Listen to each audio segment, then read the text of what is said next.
تو فرمایا کہ جو حضور کے امتی ہیں ہاں ان کے چہروں پہ نور چمک رہا ہوگا. حضور فرماتے ہیں یہ جو تم وضو کرتے ہیں نا وضو کے اعضاء یہ قیامت کے دن ایسے چمکیں گے جیسے 14ویں رات کا چاند چمکتا ہے.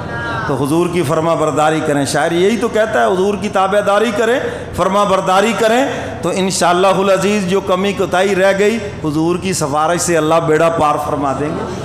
شفاعت کبریٰ اللہ ہم سب کو نصیب فرمائے.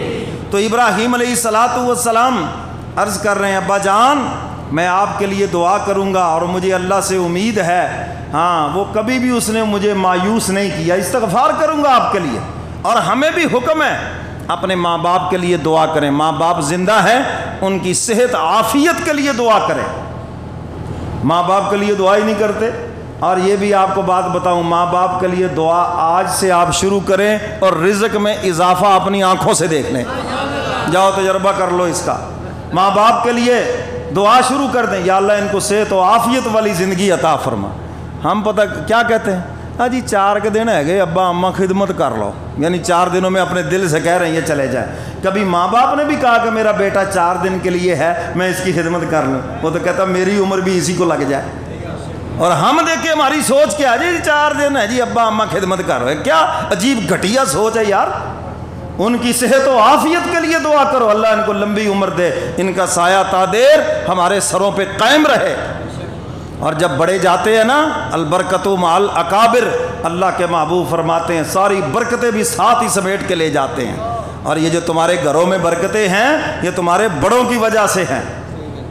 اور اگر ماں باپ دنیا سے چلے گئے ان کے لیے دعائے مغفرت کریں. حدیث مبارکہ میں آتا ہے اولاد دعائے مغفرت کرتی ہے اللہ اس کے بدلے ماں باپ کی مغفرت فرما دیتے ہیں اور اولاد کو ماں باپ کے فرما برداروں میں لکھ دیتے ہیں. اور اگر مغفرت پہلے ہو گئی ہے تو ہر دعا کے بدلے اللہ ماں باپ کا جنت میں درجہ بلند کر دیتے ہیں. ہمیں تو دعا سکھائی گئی ہے نماز میں سلام پھیرنے سے پہلے ربنا اغفر لی پڑھا نا لفظ آپ نے ربنا اغفر لی. اگلا پڑھیں جو نماز پڑھتے ہیں وہ تو بول رہے ہیں ربنا اغفر لی. اب سمجھ آ گئی بات. یا اللہ میری مغفرت کر دے میرے والدین کی مغفرت کر دے. یہ تو ہمیں سکھایا گیا. اور جب اللہ نماز قبول فرمائیں گے تو یہ دعا بھی قبول کر لیں گے. ماں باپ کی بخشش بھی ہو جائے گی. اس لیے اپنے بچوں کو نمازی بنائیں دیندار بنائیں پیار محبت سے مسجد میں لائیں. خود صف اول میں بیٹھے ہو اور اولاد پچھلی صف میں نظر نہیں آتی یہ لمحہ فکریہ ہے. تو اس لیے اپنے بچوں کو اپنے ہاتھوں سے نمازی بنا کے جائیں یہ تمہاری بخشش کا سامان ہے. تو ابراہیم علیہ السلام نے کہا ابا جان دعا کروں گا آپ کے لیے وہ میرا رب بڑا مہربان ہے مگر اللہ کو جو منظور ہے وہی ہونا ہے.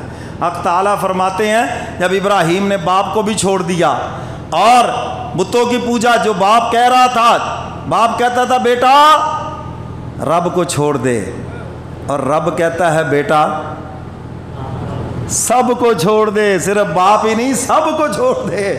توحید تو یہ ہے خدا حشر میں کہہ دے وہ بندہ دو عالم سے خفا میرے لیے ہے اور میں میری محبت میں جو بھی بیچ میں آتا سب چھوڑ دے.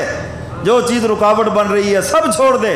تو باپ کہہ رہا تھا بیٹا رب کو چھوڑ دے اور یہ جو خدا ہے ان کی عبادت کر. اللہ فرماتے ہیں سب کو چھوڑ دے. اور خلیل نے چھوڑا یا نہیں چھوڑا.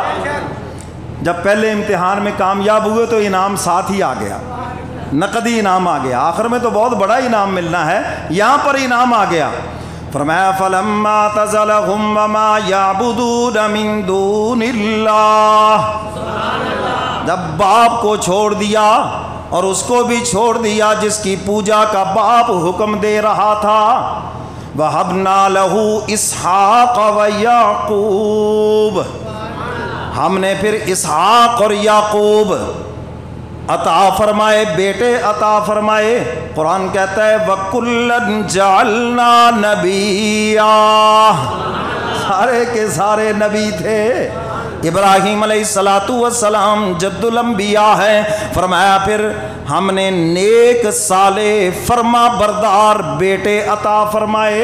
نیک بھی تھے صالح بھی تھے اور نبی بھی تھے.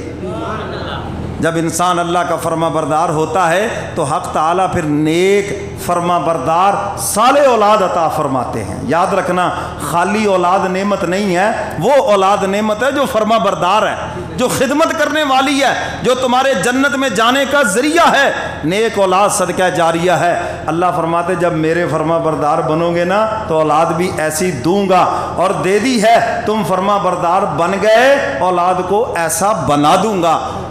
پہلا امتحان۔ اگلا امتحان انشاءاللہ آئندہ جمعے۔ اللہ مجھے اور آپ کو قرآن و سنت پہ عمل کی توفیق عطا فرمائے۔ وآخر دعوانا ان الحمدللہ۔